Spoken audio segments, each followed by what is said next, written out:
Ops, joke lang. Ba copyright?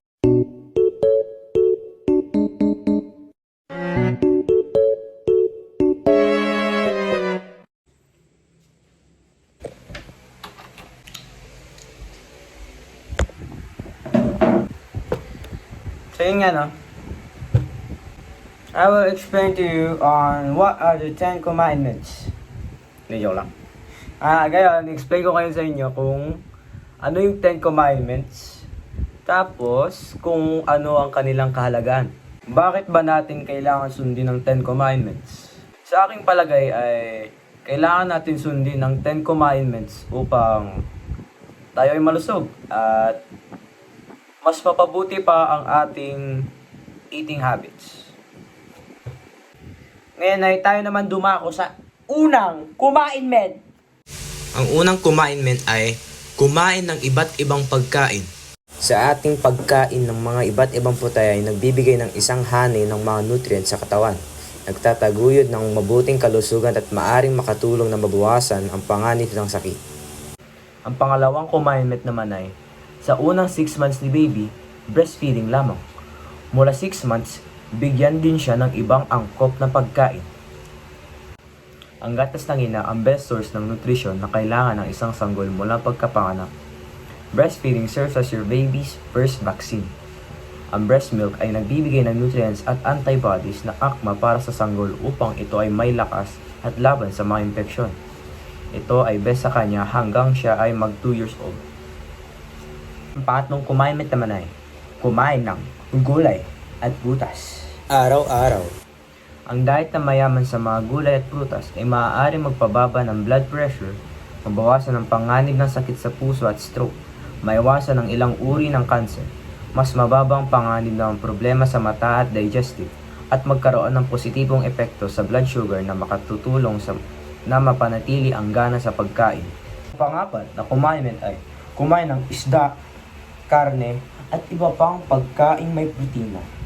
Ang protina ay isang mahalagang bahagi ng isang malusog na diet. Ang protina ay binubuo ng chemical na building block na tinatawag na amino acids. Gumagamit ang iyong katawan ng amino acid upang bumuo at mag-ayos ng mga kalaman at buto at upang gumawa ng mga hormone at enzyme. Maaari din siyang magamit bilang isang mapagkukunan ng enerhiya. Ang panglimang commandment ay uminom ng gatas at kumain ng mga pagkain mayayaman sa calcium. Ang calcium ay mahalaga para sa kalusugan ng buto at ngipin at pagbabawas ng stress fracture. Ang isang madaling paraan upang makakuha ng mas maraming calcium sa iyong diet ay ang pag-inom ng maraming dairy milk at pagkain ng keso, yogurt at iba pang dairy na pagkain. Ang pang-anim na commandment ay tiyaking malinis at ligtas ang ating pagkain at tubig! Ating tiyakin na malinis at ligtas ang ating pagkain at tubig upang hindi tayo magkasakit sa ating digestive system. Ang pang-pitong commandment naman ay gumamit ng iodized salt.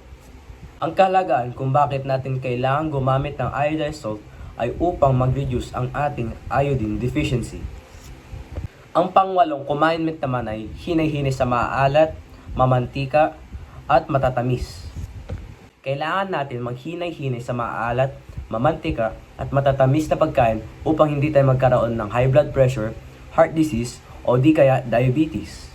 Ang pang-siyam na commandment naman ay panatilihin ang tamang timbang upang ating ma-maintain din ang ating body mass index. Ang pang-sampung commandment at ang pinakahuli ay ang maging aktibo, iwasan ng alak, at huwag manigarilyo.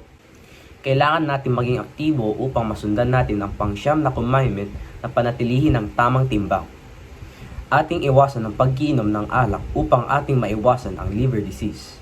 At ang panghuli ay huwag tayo manigarilyo upang hindi tayo magkasakit sa baga. At doon nagtatapos ang ating 10 commandments. Sana ay may natutunan kayo. At muli, ako si Jan Alin E. Asuncion de Pogi. Peace out!